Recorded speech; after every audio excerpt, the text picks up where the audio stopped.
తెలంగాణకు కాంగ్రెస్ ప్రభుత్వం చేస్తున్న అన్యాయంపై బీఆర్ఎస్ పోరుబాట పట్టింది. కృష్ణా జిల్లాలో తెలంగాణ హక్కుల పరిరక్షణకు సమరశంఖం పూరించింది. ఈ మేరకు నల్గొండలో భారీ బహిరంగ సభ నిర్వహిస్తుంది. సభకు బీఆర్ఎస్ అధినేత కేసీఆర్ హాజరు కానున్నారు. తెలంగాణకు కాంగ్రెస్ ప్రభుత్వం చేస్తున్న అన్యాయాన్ని సభా వేదికగా వివరిస్తారు. బీఆర్ఎస్ సభకు 5 ఉమ్మడి జిల్లాల ప్రజలు, రైతులు భారీగా తరలివస్తున్నారు. అటు కాంగ్రెస్ సర్కారు ద్రోహంపై కృష్ణా ఆయకట్టు రైతులు ఆగ్రహం వ్యక్తం చేస్తున్నారు. బీఆర్ఎస్తోనే తమకు న్యాయం జరుగుతుందని తేల్చి చెప్తున్నారు. నల్గొండ సభ నుంచి పూర్తి అప్డేట్స్ మా ప్రతినిధి రాము లైవ్ ద్వారా అందిస్తారు. రాము,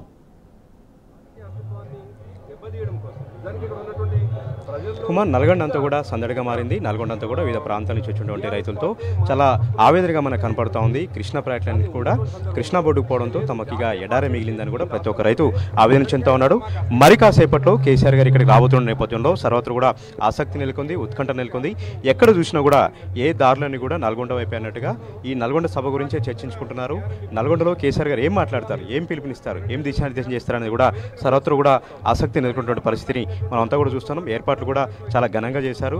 నల్గొండ, మహబూబ్నగర్, ఖమ్మం ఉమ్మడి నల్గొండ జిల్లాల నుంచితో పాటు ఉమ్మడి నల్గొండ జిల్లా నుంచి హైదరాబాద్, రంగారెడ్డి జిల్లా నుంచి కూడా పెద్ద ఎత్తున రైతులు రాజకీయాలకు అతీతంగా, పార్టీలకు అతీతంగా ఇక్కడికి తరలి వచ్చి కేసీఆర్ గారు అంటే నడవడానికి ఇక్కడ సిద్ధంగా ఉన్నారు. ఇప్పటికే పోరుకేక మొదలైంది, జల ఉద్యమం ఇక్కడ మొదలైంది చెప్పుకోవచ్చు.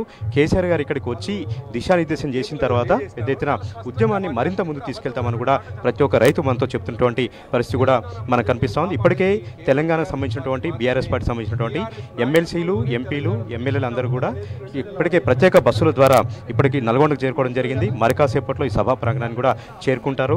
ఐక్యమత్యంగా కేంద్రం పైన పోరాటం చేసేలాగా, ఐక్యమత్యంగా మరొకసారి ఉద్యమ పిడికిలు బిగించేలాగా ఏదైతే తెలంగాణ ఉద్యమాన్ని ఐక్యంగా చేశారో, ఉద్యమ స్ఫూర్తిని చాటారో, ఉద్యమ చైతన్యం చాటారో, అదే రకంగా ఈరోజు కూడా ఉద్యమ చైతన్యం చాటి మరొకసారి కేంద్ర ప్రభుత్వం పైన, ఇక్కడ ఉన్నటువంటి కాంగ్రెస్ ప్రభుత్వం పైన ఇక్కడ పోరాడతామని కూడా పెద్ద ఎత్తున చెప్తున్నటువంటి పరిస్థితి కూడా మనకంతా కూడా చూస్తూ ఉన్నాం. ఇప్పటికే ముఖ్య నాయకులు వచ్చారు, కార్యకర్తలను ఉద్దేశించి ప్రసంగిస్తూ ఉన్నారు.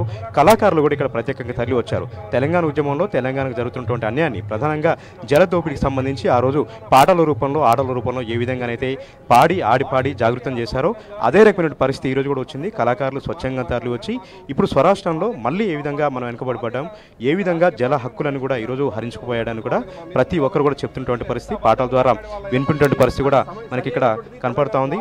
మొత్తంగా సభా ఆసంతం కూడా చాలా ఉత్కంఠగా చాలా చెప్తుంది. ప్రస్తుతం మాజీ ఎమ్మెల్సీ ఉన్నారు. సార్, మీరు 2003లో కూడా కేసీఆర్ గారు అంటే నడిచారు సార్. ఆ రోజున నీళ్ళ దోపిడీ జరుగుతుంటే తట్టుకోలేకపోయారు. ఈ రోజు మళ్ళీ అదే నీళ్ళ దోపిడీ జరుగుతూ ఉంది.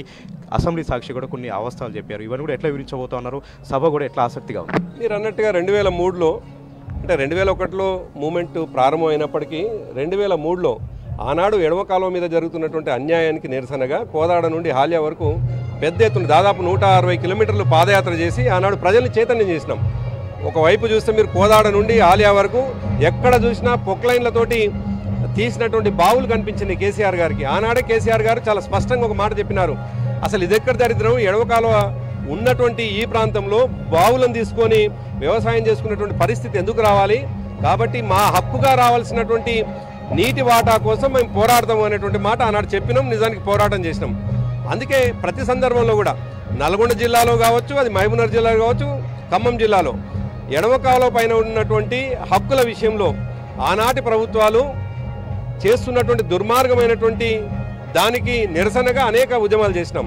మీరు ఇంతకుముందు చెప్పినట్టు పాదయాత్ర కావచ్చు, బహిరంగ సభలు కావచ్చు, దక్షిణ తెలంగాణ దండోరా వేయడం ద్వారా ప్రతి గ్రామంలో ఉన్నటువంటి రైతాంగాన్ని చైతన్యపరచడం కావచ్చు, ఈ విధమైనటువంటి అనేక కార్యక్రమాల ద్వారా మేము ప్రజల్లోకి పోయి ప్రజలకు అర్థమైంది ఎడమ కాలువ ఇది తెలంగాణకు రైట్గా రావాల్సినటువంటి నీళ్లు, కానీ కుడి కాలువ ద్వారా ఆంధ్ర ప్రాంతానికి నీళ్లు తీసుకుపోయి ఎడమ కాలువని ఎండబెడతా ఉన్నారు అనేటువంటి మాట చాలా సందర్భాల్లో చెప్పినాం.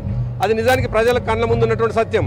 ఇంతలోనే మీరు ఒకసారి చూసినట్టయితే 2014 కంటే ముందు తెలంగాణ ప్రాంతం, ముఖ్యంగా దక్షిణ తెలంగాణలో ఉన్నటువంటి నల్గొండ, మహబూబ్నగర్ ఏ పరిస్థితుంది, ఇవాళ ఆయకట్టు ఎంత పెరిగింది అనేటువంటి విషయం కళ్ళ ఉన్నటువంటి సత్యం. ఇవాళ మహబూబ్నగర్ ఎక్కడ చూసినా కానీ మహబూబ్నగర్లో నీళ్లు కనిపిస్తూ ఉంది, జలకళ కనిపిస్తూ ఉంది. నల్గొండ జిల్లాలో ఎడమ కాలువ పైన అనేక రకాల ఎడమ కాలువలో స్థిరీకరించబడ్డటువంటి ఆయకట్టు కూడా పెరిగింది. దానికి చిన్న ఉదాహరణనే మొత్తం తెలంగాణలో అతి ఎక్కువ మరి వరి పండిస్తున్నటువంటి జిల్లా ఏది అంటే నల్గొండ జిల్లా అనేటువంటి పేరు తెచ్చుకున్నది నల్గొండ జిల్లా. ఏ విధంగా సాధ్యమైంది? ఒకే రకంగా ఒకవైపు నీళ్ళు ఇస్తూ మరొకవైపు ఉచిత కరెంట్ ఇవ్వడం ద్వారా ఇవాళ నల్గొండ జిల్లా సస్యశ్యామలమైంది. అందుకే కేవలం తెలంగాణకు శ్రీరామ రక్ష బీఆర్ఎస్ పార్టీ అనేటువంటి విషయం ఆనాడు టీఆర్ఎస్ పార్టీగా రుజువైంది. ఈనాడు 2 నెలల కాలంలోనే కేఆర్ఎంబీ పరిధిలోకి తెలంగాణ ప్రాజెక్టులను తీసుకుపోయే ప్రయత్నం చేస్తున్నటువంటి ఈ కాంగ్రెస్ పార్టీ అధికారంలోకి రాగానే మరి ఇవాళ మినిట్స్ రూపంలో చాలా స్పష్టంగా కనిపిస్తూ ఉంది కేఆర్ఎంబీ పరిధిలోకి తెలంగాణ ప్రాజెక్టులు పోవడం. కాబట్టి దీనికి నిరసనగా ఏర్పాటు చేసుకున్నటువంటి ఈ సభ ద్వారా తప్పకుండా మళ్ళీ నల్గొండ జిల్లా ప్రజానికాన్ని చైతన్యం చేస్తాం. ఈ కాంగ్రెస్ పార్టీ చేసేటువంటి ప్రతి నిమిషము ఢిల్లీ మీద ఆధారపడి, ప్రతి నిమిషము ఢిల్లీ నాయకులు ఏది చెప్తే అది విని మోచేతికి బెల్లం పెట్టి నాకిచ్చే ప్రయత్నం చేసేటువంటి కాంగ్రెస్ పార్టీ పట్ల ప్రజల్లో చైతన్యం చేస్తాం. ఈ సభ ఇది శ్రీకారం చుడుతుంది. ఈ తర్వాత గ్రామాల్లోకి తప్పకుండా కేఆర్ఎంబీ పరిధిలోకి తెలంగాణ ప్రాజెక్టులు రావడాన్ని నిరసిస్తూ అనేక కార్యక్రమాలను తీసుకుంటాం. మీరు ఫ్లోరైడ్ ప్రాంతం నుంచి వచ్చారు సార్. ఫ్లోరైడ్కి మిషన్ భగీరథ నీళ్లు ఇచ్చారు. ఈ రోజున ఫ్లోరైడ్ సంబంధించిన మిషన్ భగీరథ నీళ్లు కావాలన్నా కూడా మళ్ళీ కేంద్రాన్ని అడగాల్సినటువంటి అవసరం. ఫ్లోరైడ్ సమస్య కూడా మళ్ళీ ఉత్పన్నం అవుతుందా? కేంద్రం ఇస్తుందా తాగునీటికి కూడా? మేము ముందు నుంచి WHO కావచ్చు, మేము కూడా చెప్పినటువంటి మాట సర్ఫేస్ వాటర్ ద్వారానే ఆరోగ్యకరమైనటువంటి నీళ్లు అనేటువంటి మాట మేము ముందుకుంటూ చెప్పుకుంటూ వస్తా ఉన్నాం. ఆరోగ్యవంతమైనటువంటి మంచి నీళ్లు కావాలి అంటే అది సర్ఫేస్ వాటరే. గ్రౌండ్ నుంచి అంటే ఈ ప్రాంతం అంతా కూడా, మా ప్రాంతం అంతా కూడా ఫ్లోరోసిస్కు గురైనటువంటిది. ఇవాళ ఫ్లోరోసిస్ లేకుండా చేసింది అని అంటే సర్ఫేస్ వాటరు, అది కేసీఆర్ గారి నాయకత్వంలోనే చాలా స్పష్టంగా ప్రతి ఇంటికి మిషన్ భగీరథ నీళ్ళ ద్వారా. మరి అటువంటి సందర్భంలో ఇవాళ మిషన్ భగీరథని రక్షించుకోవాల్సినటువంటి బాధ్యత ఉన్నది. ప్రతి ఇంటికి ఫ్లోరోసిస్ లేనటువంటి నీళ్ళను అందించాల్సిన బాధ్యత ఈ ప్రభుత్వం మీద ఉన్నది. ఇప్పటికే మనం చూస్తూ ఉన్నాం, 2 నెలలు అవుతుందో లేదో శ్రీశైలంలోని నీళ్లు అడుగంటిపోతా ఉన్నాయటువంటి మాట వింటున్నాం. అంటే కార్యదీక్షత లేకపోతే, చేయాలనేటువంటి చిత్తశుద్ధి లేకపోతే ఇవాళ కరెంటు తెల్లవారుజామున పోతూ ఉంది. అదేవిధంగా మంచినీళ్ళ కటకట అయ్యేటువంటి కార్యక్రమం ఇవాళ ట్యాంకర్లతోటి 2 నెలలు కాలేదు. నిజానికి ఈ ప్రభుత్వం వచ్చిన 2 నెలల్లోనే ఇటువంటి పరిస్థితి వస్తుందని మేము ఊహించలేదు. నిజానికి మా పార్టీగా మేము కోరుకుంటున్నది 5 ఏళ్ల కొరకు ఏర్పాటైనటువంటి 5 ఏళ్ల కోసం ఎన్నికైనటువంటి ఈ ప్రభుత్వం సుభిక్షంగానే ఉండాలి, మంచిగానే ఉండాలని కోరుకున్నాం. కానీ ప్రజల్లోకి ఇవాళ కనిపిస్తూ ఉంది దరిద్రానికి ఎన్నుకున్నటువంటి ఈ కాంగ్రెస్ పార్టీతోటి అప్పుడే కష్టాలు మొదలైనటువంటి మాట చాలా స్పష్టంగా ప్రజల్లో కనిపిస్తున్నటువంటిది. ఈ ప్రాంతంలో కేసీఆర్ గారు ఫ్లోరైడ్ నిర్మూలన ప్రాజెక్టు కడతా ఉన్నారు సార్. 5 రిజర్వాయర్లు నిర్మిస్తూ ఉన్నారు. వీటన్నిటికీ నీళ్ళు వస్తాయా సార్? కేంద్ర ప్రభుత్వ ఆధీనంలోకి ఇవన్నీ కూడా వెళ్తే ఈ ప్రాజెక్టులలో నీళ్లు వచ్చే అవకాశం ఉందా? కేంద్రం మీ సానుకూలంగా స్పందిస్తుందా? అంటే కేంద్రాన్ని ఒత్తిడి తీసుకొచ్చేటువంటి శక్తి సామర్థ్యాలు వీళ్ళ దగ్గర ఉండాల్సినటువంటి అవసరం ఉంది. వీళ్ళకి అంత శక్తి ఉన్నటువంటి వాళ్ళు కారు అని. ఎందుకంటే మొన్నటికి మనం చూసినాం, నరేంద్ర మోడీ దగ్గరికి పోయి ఆయన ఏం మాట్లాడొచ్చిండో తెలియదు. తెల్లారేసరికి కేఆర్ఎంబీ పరిధిలోకి తెలంగాణ ప్రాజెక్టులు వస్తున్నట్టుగా మినిట్స్లో చాలా స్పష్టంగా కనిపిస్తూ ఉంది. మీరు చెప్పినట్టుగా ఎడమ కాలువ ద్వారా కావచ్చు, అదేవిధంగా ముఖ్యంగా మహబూబ్నగర్ జిల్లా ద్వారా వచ్చేటువంటి ఏదైతే నీళ్లు ఉన్నాయో మేము కోరుకున్నటువంటి, అది శివన్నగూడెం కావచ్చు, అది అదేవిధంగా కృష్ణరాయనపల్లిది కావచ్చు, కరివెన కావచ్చు, వట్టెం కావచ్చు, ఇవన్నిటికీ నీళ్లు రావాలి అని అంటే తప్పకుండా చిత్తశుద్ధితోటి కేంద్రం పైన పోరాటం చేసి తీసుకురావాల్సినటువంటిదే. కేఆర్ఎంబీ పరిధిలోకి ఒకవేళ ఈ ప్రాజెక్టులు పోయినట్లయితే వాటికి కూడా నీళ్ళు వచ్చేటువంటి పరిస్థితి లేదు. దానికి బాధ్యత కంపల్సరీ ఇవాళ ప్రభుత్వంలో ఉన్నటువంటి కాంగ్రెస్ పార్టీ వహించాల్సినటువంటి పరిస్థితి ఉంటుంది. దానికోసం మేము పోరాటం అయితే చేస్తాం. ఎందుకంటే మా ప్రభుత్వానికి ప్రజల ఆశీస్సులు 3వ ఉండుంటే ఇవాళ నల్గొండ జిల్లా సస్యశ్యామలంగా మారే పరిస్థితి ఉంటుండే. శివన్నగూడెం కంప్లీట్ అయ్యేటువంటి దశకు వచ్చింది, కృష్ణరాయనపల్లి కూడా కంప్లీట్ అయ్యే దశకు వచ్చింది. మరి అటువంటి ప్రాజెక్టులకు నీళ్లు రావాలి అని అంటే తప్పకుండా అధికారంలో ఉన్నటువంటి కాంగ్రెస్ పార్టీ చిత్తశుద్ధితో కేంద్రంతో గొడవ పెట్టుకొని అయినా పర్వాలేదు నీళ్లు తీసుకురావాల్సినటువంటి బాధ్యత వారి మీద ఉన్నది. సార్ మీరేమో ఎడమకాల గురించి మాట్లాడుతూ ఉన్నారు సార్, శ్రీశైలం నాగుల సార్ గురించి. వీళ్ళేమో ఈరోజు కాళేశ్వరం అని చెప్పి ఒక టూర్ పెట్టారు, అసంబద్ధ ఆరోపణలు చేస్తూ ఉన్నారు, కాళేశ్వరం ప్రాజెక్టు విఫలమవుతుందని అంటున్నారు సార్. దీన్ని కూడా ఎట్లా చూడాలి? ఇదో డైవర్షన్ అనుకోవచ్చా? చిల్లర రాజకీయాలు కాంగ్రెస్ పార్టీ. నిజానికి మేము ప్రజలకు ఇవాళ ఒక విధంగా చెప్పాలంటే వారి పక్షాన కూడా మేము నిలిచి పోరాటం చేస్తున్నట్టు. మేము ఒక రాజకీయ పార్టీగా సభ ఏర్పాటు చేసుకున్నా ఈ రాష్ట్రం పక్షాన ఇవాళ కేంద్రం మీద ఒత్తిడి తేవడానికి ఏర్పాటు చేసుకున్నటువంటి సభ. దీన్ని డైల్యూట్ చేయడం కోసం ఇవాళ అసెంబ్లీ సాక్షిగా అబద్ధాలు చెప్పి అదే అబద్ధాన్ని నిజం చేయడం కోసం ఇవాళ మేడిగడ్డ దగ్గర పోయినారు. ఒకవైపు ఏమో కృష్ణా జలాల కోసం మేము పోరాటం చేస్తూ ఉంటే, ప్రజల దాహర్తి తీర్చడం కోసం సస్యశ్యామలంగా నల్గొండ జిల్లాని మార్చాలని మేము కోరుతూ ఉంటే ఇవాళ డిస్ట్రక్టివ్ రాజకీయాలు కాంగ్రెస్ పార్టీ చేస్తూ ఉంది. దానిలో భాగమే ముఖ్యమంత్రిగా ఉన్నటువంటి వ్యక్తి అబద్ధాలు అసెంబ్లీలో మాట్లాడమే కాకుండా ఇవాళ ఆయన మేడిగడ్డ తిరిగిపోవడం అంటుంది ఒక అసందర్భమైనటువంటి విషయం. ఈ అసందర్భమైనటువంటి విషయం ద్వారా ప్రజలు అర్థం చేసుకుంటారు నీళ్ల కోసం పోరాడేది ఎవరు, నీళ్లను రాకుండా చేస్తున్నటువంటిది ఎవరు, నీళ్లు వస్తున్నటువంటి సందర్భంలో కేఆర్ఎంబీకి అప్పజెప్పినటువంటిది ఎవరు అనేది ప్రజలు అర్థం చేసుకుంటారు. కేసీఆర్ అంటేనే ఒక శక్తి సార్, స్తంభం ఉన్న శక్తి. ఆయన వస్తూ ఉంటే అడ్డుకుంటామని చెప్తా ఉన్నారు. ఇలా క్లాక్ టవర్లో కూడా కుర్చీ వేసి ఎల్ఈడీలు పెట్టి ఒక నల్ల జెండాలు ఎగరేస్తూ కాంగ్రెస్ పార్టీ నిరసన తెలుపుతున్నారు. అడ్డుకుంటామని ఆ శక్తి వాళ్ళకుందా? కేసీఆర్ని అడ్డుకోవడం అంటే మంచినీళ్ళని అడ్డుకోవడం, కేసీఆర్ని అడ్డుకోవడం అంటే సాగునీటిని అడ్డుకోవడం, కేసీఆర్ని అడ్డుకోవడం అంటే తెలంగాణ అభివృద్ధిని అడ్డుకోవడం.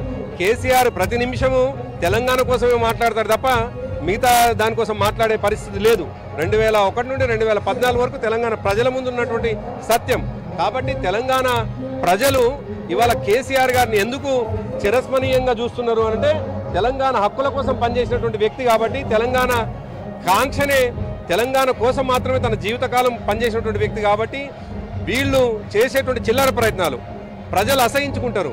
ఇక్కడ జరుగుతున్నటువంటి పోరాటం రాజకీయ పోరాటం కానే కాదు, ఇది నీళ్ళ కోసం పోరాటం. ఈ నీళ్ళ కోసం పోరాటం జరుగుతున్నటువంటి సందర్భంలో నల్ల జెండాలు పెడతామంటే నీళ్ళని అడ్డుకోవడం అనేది ప్రజలు అర్థం చేసుకుంటున్నారు. కేసీఆర్ గారు గుర్తులు చెరిపేస్తామంటున్నారు సార్, అది సాధ్యమవుతుందా? కేసీఆర్ గారిని ప్రజల మనసులో తుడిచే అవకాశం ఉందా? అది సాధ్యమవుతుందా? అసలు కేసీఆర్ గారి గుర్తులని చెరిపేయడం, తెలంగాణ తీసుకొచ్చిండు అనేటువంటి మాటను చెరిపేయడం వీళ్ళు కాదు కదా. ఆ పార్టీని సృష్టించినటువంటి మరోవరు పుట్టొచ్చినా సాధ్యం కాదు. కారణం ఏంటంటే కేసీఆర్ గారు ఒక చరిత్ర, నిజానికి కేసీఆర్ గారే చరిత్ర. కేసీఆర్ గారు అనే చరిత్రని దూరిపేయడం ఎట్లా సాధ్యమవుతుంది? 2001 నుండి 2014 వరకు తెలంగాణ తేవడాన్ని చరిత్రగా ఉన్నదని తురిపేస్తారా? లేదు తెలంగాణ వచ్చిన తర్వాత జరిగినటువంటి వాళ్ళు కూర్చున్నటువంటి సెక్రటేరియట్ని కూడిపేస్తారా? వాళ్ళు ఎదురుగా ఉన్నటువంటి అమరవీరుల స్తూపాన్ని కూల్చేస్తారా? దాని పక్కనే ఉన్నటువంటి నిలువెత్తు 125 అడుగుల అంబేద్కర్ విగ్రహాన్ని కూల్చేస్తారా? ఏం చెరిపేస్తారు? చెరిపేయడం అనేటువంటిది. అందుకే వీళ్ళు విధ్వంసకర రాజకీయాలు చేసేది కాంగ్రెస్ పార్టీ, ఇవాళ కన్స్ట్రక్టివ్ రాజకీయాలు చేసేది బీఆర్ఎస్ పార్టీ. అందుకే చాలా స్పష్టంగా ఒక మాట చెప్తా ఉన్నాం, వీళ్ళు చేసేటువంటి ప్రతి పని కూడా ఈ రాష్ట్రానికి నష్టమయ్యేటువంటిది. వీళ్ళు చూపిస్తున్నటువంటి ప్రొజెక్షన్ అంతా కూడా ఈ రాష్ట్రము అధోగతి పాలైంది, నష్టం వైపు పోతా ఉంది అనేటువంటి మాట చెప్పడానికి ఒక సంకేతంగా కనిపిస్తూ ఉంది. నిజానికి వీళ్ళు చేయాల్సింది ఒక ఉన్నతంగా చూపించాలి తెలంగాణని. తెలంగాణకు రావాల్సినటువంటి నిధుల విషయంలో అద్భుతంగా ఉంది తెలంగాణ. రేపు ఎవరైనా రుణాలు ఇచ్చినా కానీ మళ్ళీ రీపేమెంట్ చేసే పరిస్థితి ఉంది అని కనిపించాల్సింది పోయి రేపు తెలంగాణ వైపు ఢిల్లీ వాళ్ళు కానీ మిగతా వాళ్ళు ఎవరు చూడనటువంటి పరిస్థితిని తీసుకొస్తున్నటువంటి వాళ్ళు చేస్తున్నటువంటి పని అదే కాదు. నిజానికి వాళ్ళు చేస్తున్నటువంటి అసద్ధమైనటువంటి ప్రకటనలు ఎంత దుర్మార్గంగా ఉన్నాయంటే, ఒకవైపు ఏమో ఆ తెలంగాణ చిహ్నంలో కాకతీయ కళాతోరణాన్ని తీసేస్తాం, చార్మినార్ని తీసేస్తాం, ఈ రెండింటిని కూడా తీసేస్తామని మాట్లాడతారు. మరోవైపు ఏమో నిజానికి వాళ్ళ గొప్పగా రాసినటువంటి అందశ్రీ గారు జయ జయ తెలంగాణ అనేటువంటి ఒక అద్భుతమైనటువంటి పాట రాసినటువంటి అందశ్రీ గారు, అది ఆ పాటలోనే మేము దాన్ని వెల్కమ్ చేస్తూ ఉన్నాం. నిజానికి ఆ పాటలోనే చాలా స్పష్టంగా ఉంది, కాకతీయ కళా ప్రబల కాంతిరేక రామప్ప గోలుకొండ నవాబుల గొప్ప వెలుగే చార్మినార్. మరి చార్మినార్ తీసేస్తారా, లేదు కాకతీయుల కళాతోరణం తీసేస్తారా? ఒకదానికి ముఖ్యమంత్రి మాట్లాడేదానికి కాంట్రడిక్షన్ ఉంది. ఒకవైపేమో చిహ్నంలో కాకతీయ తోరణం తీసేస్తా అంటున్నారు, చార్మినార్ తీసేస్తా అంటున్నారు. ఆయన చెప్తున్నటువంటి జాతీయ గీతంలో కళాతోరణం కనిపిస్తూ ఉంది, చార్మినార్ కనిపిస్తూ ఉంది. అందుకే ముఖ్యమంత్రి గారికి అవగాహన లేకుండా మాట్లాడుతున్న ముఖ్యమంత్రి గారు ఈ రాష్ట్రాన్ని ఆయన చేసే ప్రకటనల ద్వారా అధోగతి పాలు చేయడానికి ప్రయత్నం చేస్తుండు అని చాలా స్పష్టంగా కనిపిస్తూ ఉంది. ఆయన చంద్రబాబు నాయుడు ఏజెంట్లాగా పనిచేస్తుండు. రేపు అవకాశం వస్తే చంద్రబాబు నాయుడు కోరుకున్నటువంటి తెలంగాణ కోరుకుంటుండు తప్ప తెలంగాణ అభివృద్ధి పదంగా ఈ దేశంలోనే 28వ రాష్ట్రాల్లో అగ్రగామి రాష్ట్రంగా ఉంచాలని ప్రయత్నం చేయడం లేదు రేవంత్ రెడ్డి గారు. ఆయన చంద్రబాబు నాయుడు రేపు అవకాశం వస్తే ఆంధ్రాకు తెలంగాణలో ఉన్నటువంటి హక్కులని దారాదత్తం చేయడం కోసం చేస్తున్న ప్రయత్నంగా కనిపిస్తుంది తప్ప మరొకటి ఇంకా కాదు. సీఎం గారు షెడ్యూల్ ఎట్లా, కేసీఆర్ గారు షెడ్యూల్ ఎట్లా ఉంది సార్? ఏ సమయానికి వస్తారు? ఇప్పటికే రైతులను తరలి వస్తూ ఉన్నారు, ఏ సమయానికి ఇక్కడ చేరుకుంటారు? ఎట్లా వస్తారు? 3:30కు కేసీఆర్ గారు ఇక్కడ చేరుకుంటారు. దాదాపు 5 గంటల వరకు సభ కొనసాగుతుంది. 5:30కు మళ్ళీ వారు రిటర్న్ వెళ్ళిపోతారు. ఈ విధంగా పెద్ద ఎత్తున కూడా కార్యకర్తలు తరలి వస్తూ ఉన్నారు, రైతులను తరలి వస్తూ ఉన్నారు. ఇది ఒక రైతు గర్జన సభలాగా మనకు కనపడుతోంది. ఎక్కడికి వెళ్ళినా కూడా సభ గురించి చర్చ జరుగుతూ ఉంది. ఏం మాట్లాడతారు, ఏం పిలుపునిస్తారని కూడా సర్వత్రా ఆసక్తి నెలకొంది. మొత్తంగా మరి కాసేపట్లో కేసీఆర్ ఇక్కడ రాబోతూ ఉన్నారు. సభ ఏర్పాట్లన్నీ కూడా చాలా పూర్తిగా జరగడం. Right, thank you Ram.